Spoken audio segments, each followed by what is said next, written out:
In Peace Report, I'm Amy Goodman as we turn now back to Ferguson, where residents are continuing to demand the arrest of the white police officer who shot dead unarmed black teenager Michael Brown. The reaction to Brown's death focused global attention on the racial divide in counties in and surrounding St. Louis, Missouri.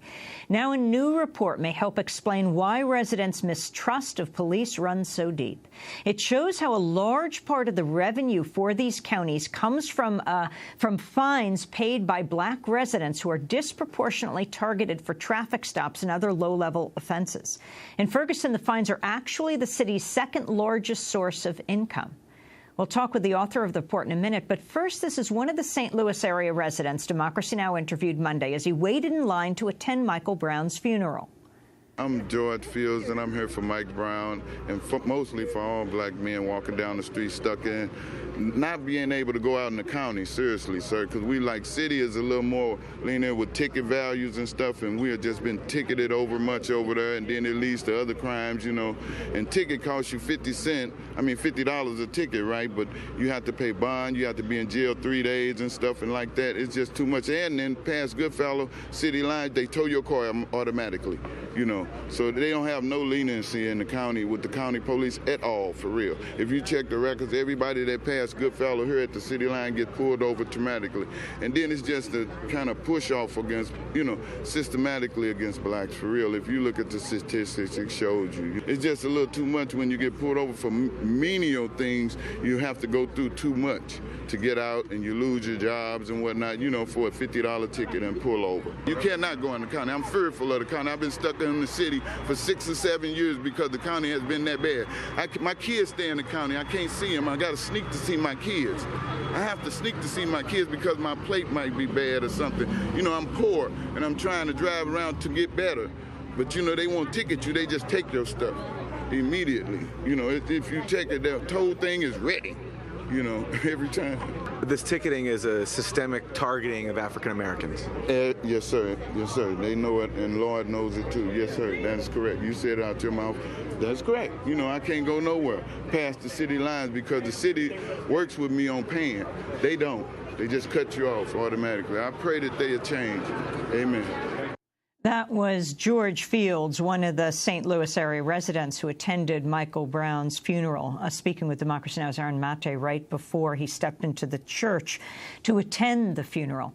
Well, on Tuesday, a group of attorneys with the group Arch City Defenders attended a city council meeting in Ferguson and asked the mayor to grant clemency to residents with fines for low-level, nonviolent offenses. We're joined now by Thomas Harvey, executive director of Arch City Defenders and co-author of their new report, which has been widely cited, including a stunning chart in Monday's New York Times that shows how Ferguson issued, on average, nearly 3 warrants per household last year, the highest number of warrants in the state relative to its size.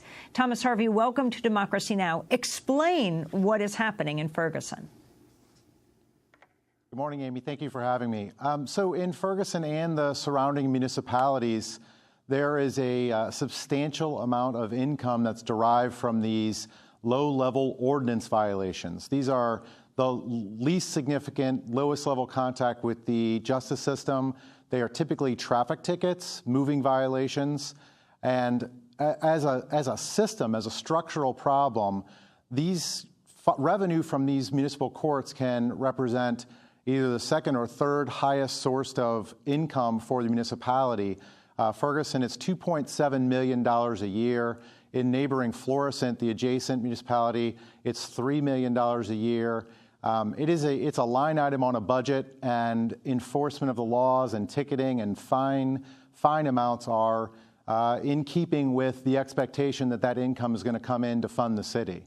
And our clients believe that they are targeted initially because they're black, and then they are harassed, and they are exploited because they are poor, and it has led to a level of distrust between the community and law enforcement that you saw manifested in some of the protests in the last 2 weeks. I'm not trying to say that traffic tickets are the reason people are on the streets of Ferguson, but it's certainly a contributing factor when you've got the tragedy with Michael Brown and the very same people that my clients believe are targeting them because they're members of a community of color and then exploiting them because they're poor, are now asking them for patience and trust and promising to get to the right answer involving the shooting.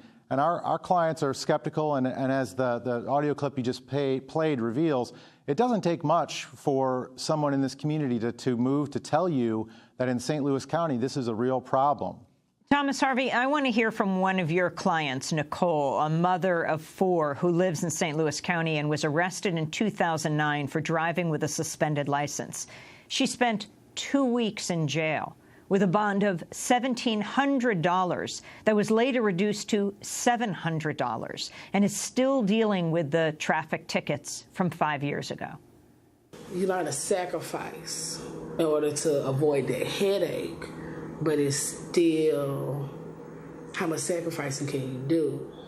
Because like my children finna start school in 3 weeks, but I gotta pay $50 somewhere, and then I still got a couple more court days out there that they gonna want money. So my money goes to first what I see, and then I worry about the next thing. In the video, Nicole also talks about how she thinks the system needs to change. There's a lot of things that need to be rewritten. There's a lot of things that need to be written. Some of the fines can go down. Like, that's ridiculous. $300, $500 for driving while suspended.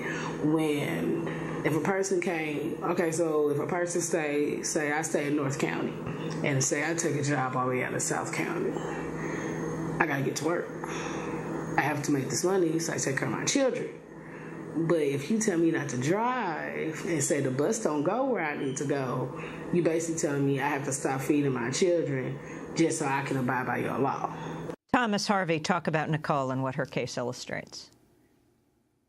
Yeah, Nicole is a very good example of kind of culmination of all these problems, because these are poor people. These are not criminals. These are people who can't afford to pay the fines that middle-class folks could pay that would lead to an amendment of their non-moving violation. And not to get too far in the weeds, but if you have means, you and I have the same driving record, you can commit the same violations and pay to get a moving violation turned into a non-moving violation, and then you don't suffer the consequence of your actions. So Nicole has a driving while suspended because she couldn't pay to get her tickets amended. So her license got suspended as a result. She has no proof of insurance because she couldn't get paid to get her tickets amendments, so her insurance costs went up and it was prohibitively expensive. She's typically charged with what our clients are charged with, the big 3 poverty crimes, and they're not really crimes, but it's driving while suspended, no proof of insurance, and failure to register a vehicle. These are not people who are refusing to comply with the law. They're people who cannot comply with the law. And Nicole's case is particularly illustrative because she was incarcerated. She was incarcerated for 2 weeks on a warrant for her arrest because she was unable to pay the fines. Then when she was brought before the court, as she's entitled to, she asked for a hearing. We represented her. We asked for a hearing to determine her ability to pay the fines, and the court refused our hearing. That's an unlawful act. The court refused our hearing on that matter and told us that we needed to schedule it a week later. Nicole was returned to jail and was threatened with another week of incarceration while her children were with her mother and her sister, and she possibly was going to lose her job. And so her mother and her sister borrowed money. Her mom borrowed money against her life insurance policy. Her sister loaned Nicole her biweekly paycheck. That was to come up with $700. So Nicole didn't have $700. Her mother and her sister came up with $700 to get her out of jail. And that's not what this system should be about. We have to divorce the administration of justice from the generation of revenue. And that's a systemic problem in our region. And they're incarcerating people and creating problems that I, in the most charitable interpretation, I don't think they're aware of the consequences they're having on people's lives and the havoc they're wreaking in this region. Are we talking about debtor's prison? Yes, I believe we are talking about debtor's prison. It's part of a problem that you see in the criminalization of poverty all over the country. Southern Poverty Law Center has brought a lawsuit. Southern Center for Human Rights has been involved in some litigation there. It's something where you see people held in jail as a result of their inability to pay fines. There's up to the moment where they are brought before the court because they failed to appear, I don't believe there's anything unlawful that's happened. At the moment where a person's been brought to court on a warrant for failure to appear, and they've said, I cannot afford to pay the fines you've assessed, the court must allow them to leave or make a finding that they are willfully refusing to comply with the court's order. In the absence of such a finding, it's unlawful to continue to incarcerate them. You know, just as we wrap up, Thomas Harvey, just coming from Ferguson, the first night we were there, we were covering people in a parking lot who were protesting. Across the street were the riot police. They were standing in between the fire department and the police station. The police station was just being built. It was a modern, major facility. Is the money of these people being taken going to build that police station? So I don't know the answer to that question, but I will tell you that what my clients have told me since the first day I've ever represented anybody is this is not about public safety, it's about the money. And whether or not that building was built on the backs of poor people in Ferguson and the rest of the region, I don't know. I really don't know the answer. But I know my clients believe it. I know the optics are bad. And I realize that that dynamic is what's contributing to some of the tensions between law enforcement and the community. And if we don't take advantage of this opportunity to have some real structural reform and revise this system that is racist, that has a systemic racism built into it, it's gonna be a huge missed opportunity. Thomas Harvey, we have to go, and we thank you so much for being with us, Executive Director of Arch City Defenders. Tomorrow on Democracy Now!, an activist's guide to archiving video. That does it for the show. I'm Amy Goodman. Thanks for joining us.